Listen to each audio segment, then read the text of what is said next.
नमस्कार. आज आपण संत तुकाराम महाराजांच्या एका अत्यंत महत्वाच्या अभंगावर बोलणार आहोत. क्रमांक 138. नमस्कार. हो. आणि फक्त अभंग नाही, तर विद्यावाचस्पती विद्यानंद यांनी त्यावर जे विवेचन केलंय त्यावर आपण लक्ष केंद्रित करणार आहोत. अगदी. मानवी स्वभाव, ढोंगीपणा, चित्तशुद्धी, कितीतरी गोष्टी आहेत यात. सुरुवात करूया. नक्कीच. तुकाराम महाराज म्हणजे मानवी स्वभावाचे खूप मोठे अभ्यासक होते आणि विद्यानंद त्यांचंच विश्लेषण अधिक स्पष्ट करतात असं म्हणायला हरकत नाही. हो, हा अभंग म्हणजे माणसाच्या आत काय चालतं ना त्याचा आरसाच आहे. विद्यानंद म्हणतात की ही फक्त शिकवण नाहीये, तर मानवी मानसिकतेचं विश्लेषण आहे. बरोबर. पहिलीच ओळ घ्या ना. शिंडळा साल्याचा नाही हा विश्वास, बाईल तो त्यास न विसंबे. शिंडळा माशाची उपमा पटकन लक्षात राहते. हो. पण विद्यानंद याकडे फक्त वरवरच्या फसवणुकीचं उदाहरण म्हणून बघतात की काही आणखी खोल सांगतात? नाही, चांगला प्रश्न आहे.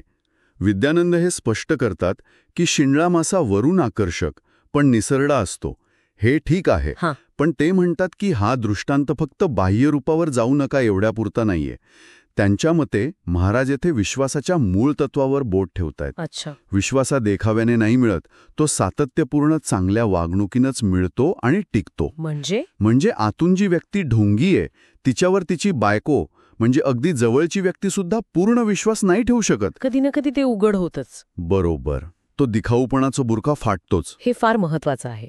म्हणजे विश्वास ही बाह्य गोष्ट नाही, तर आतल्या सचोटीचं प्रतिबिंब आहे असं विद्यानंद सांगतात. अगदी. आता पुढची ओळ, दुष्टबुद्धी चोरी करी निरंतर, तो म्हणे इतर लोक तैसे. हे तर आपल्याला आजूबाजूला सतत दिसतं. हो ना, अगदी. विद्यानंद याला मानसशास्त्रात जे प्रोजेक्शन म्हणतात किंवा आरोपण त्याच्याशी जोडतात. पण ते फक्त तेवढं मानसशास्त्रीय विश्लेषण नाही करत.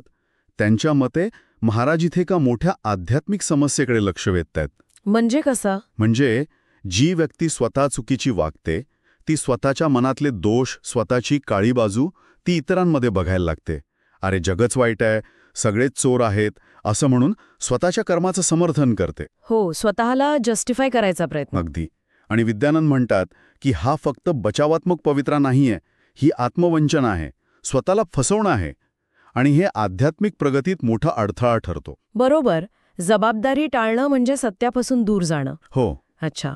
म्हणजे हे फक्त मानसिक नाही, तर आध्यात्मिक पातळीवरही घातक आहे असं विद्यानंदांचं म्हणणं आहे. निश्चितच. आणि मग येतं ते शेवटचं आणि मला वाटतं सगळ्यात महत्वाचं वाक्य. तुका म्हणे जया चित्तीन जे वासना, त्याची भावना त्यापरी. बरोबर. हे तर एकदम गाघर्व तत्व आहे. बरोबर.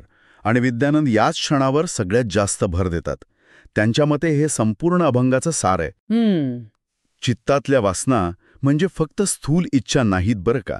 आपले सूक्ष्म विचार, आपल्या सवयी, आपले पूर्वग्रह, जगाकडे बघण्याची आपली दृष्टी, या सगळ्याचा त्यात समावेश होतो. ओके. म्हणजे वासना शब्दाचा अर्थ विद्यानंद खूप व्यापक घेतात, केवळ डिझायर नाही. हो, अगदी. विद्यानंद स्पष्ट करतात की जर चित्त लोभ, मत्सर, राग अशा नकारात्मक वासनांनी भरलेलं असेल तर जगात तेच दिसणार, तसाच अनुभव येणार. आणि याउलट जर चित्तात निर्मळता असेल, प्रेम, करुणा असेल तर जगाकडे बघण्याचा दृष्टिकोन आपोआप सकारात्मक, सात्विक होतो. म्हणजे खरी कसोटी जगाची नाही, तर आपल्या चित्ताच्या शुद्धीची आहे. परफेक्ट. चित्तशुद्धीशिवाय खरी दृष्टी मिळतच नाही असं विद्यानंद आवर्जून सांगतात. आपलं जग आपल्या चित्ताचाच आरसा आहे असं समजा. तर या सगळ्या चर्चेतून आणि विशेषतः विद्यानंदांच्या विवेचनातून आपण काय मुख्य मुद्दे लक्षात घेऊ शकतो?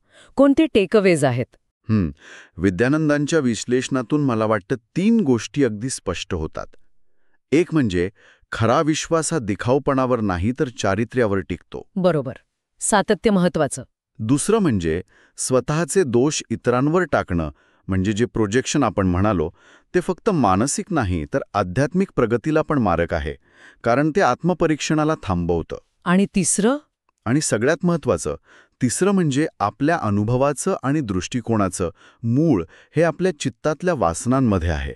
म्हणजे बाहेर बदल करण्यापेक्षा आत चित्तशुद्धीवर लक्ष देणं जास्त गरजेचं आहे. म्हणजे विद्यानंदांच्या मते हा अभंग नुसता सदाचाराचा उपदेश नाही, तर आपल्या आत काय चाललंय आणि बाहेर काय दिसतंय याचा संबंध दाखवणारा एक काय म्हणतात त्याला, मनोवैज्ञानिक आणि आध्यात्मिक नकाशाच आहे.